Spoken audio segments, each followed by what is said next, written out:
The setting of Friendship is Magic spans far and wide.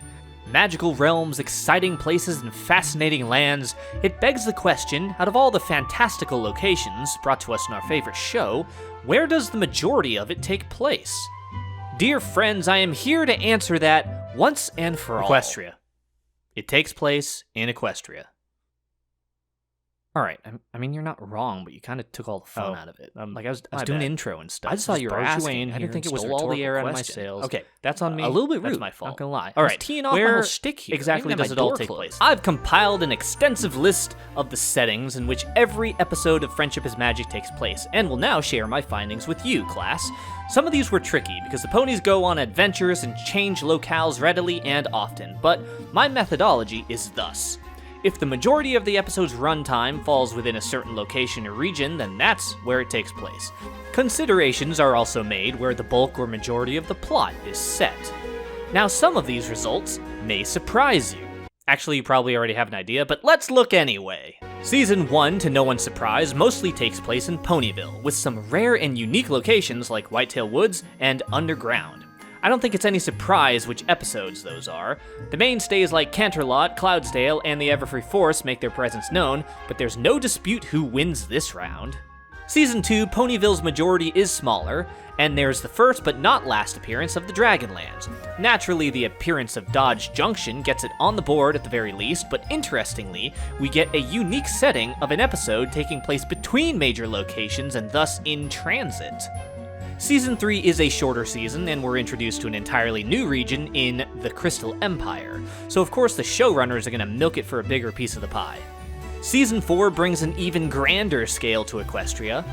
Our storylines bring us to places like Manhattan and Rainbow Falls, as well as those tried and true places we've grown familiar with. Ponyville is still dominating the charts, but it's less clear who the runner-up is going to be. Maretropolis has the distinction of being a named and relevant location, while remaining entirely fictional within the realm of magical pastel-colored equines. Season 5 introduces the Cutie Map, Starlight's Village, and much more exploration. We finally return to Appaloosa after several seasons of absence. Griffinstone, Rockville, and the Smoky Mountains all throw their hat into the ring, and the result is Ponyville getting a chunk taken out. Still a majority by a wide margin, but it's been cut down to only half of the episodes taking place here this season. In Season 6, in a shocking twist of events, Ponyville drops to less than half a proportion. Now, I had to do some digging to find out exactly what Seaward Shoals was, but as for the Changeling Kingdom and Las Pegasus, we know what those are. The Dragonlands returns, as was foretold, and Manhattan is a frequent locale at this point. Then, of course, we have Canterlot, Cloudsdale, and the Crystal Empire all vying for that coveted silver medal. Ponyville takes back the 50% of the Season 7 pie chart, while the remaining spots are all divided up equally among the ancillary destinations. The village colloquially referred to as Our Town returns to the fray, but the newcomers are stacking the roster out here. Chaosville had a surprising debut this season despite Discord's presence since Season 2. Meanwhile, Full Mountain, Hayseed Swamp, and Hollow Shades take spots as one-off locales. Somnambula and Yak-Yakistan fill in even more uncharted spots on the Equestrian map, and we finally get a second episode 5 seasons later that is set within a moving vehicle. Season 8 is notable for our journey to Kirin Grove, one of the most impactful locations of the season. Saddle Arabia and Mount Eris have been mentioned before, but only now are the majority of an episode actually set in these places. Ponyville regains its sweeping majority, Sire's Hollow puts a tally up on the scoreboard, and we return to the Underground for the first time since Season 1. The last season is by far the biggest blow dealt to Ponyville, as it is nearly eclipsed by Canterlot, thanks to Twilight's impending coronation. Appaloosa gets one final appearance before the finale, as does the Dragonlands, the Everfree Forest, and the Crystal Empire. Sneaking in at the very last moment is Mount Everhoof, and funnily enough, we don't actually know where Cheese Sandwich's factory is located, so it'll have to be its own entity for our purposes.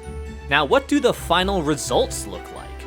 Well, to no one's surprise, Ponyville absolutely takes the cake for the most popular setting in Friendship is Magic, but Canterlot gets the runner-up.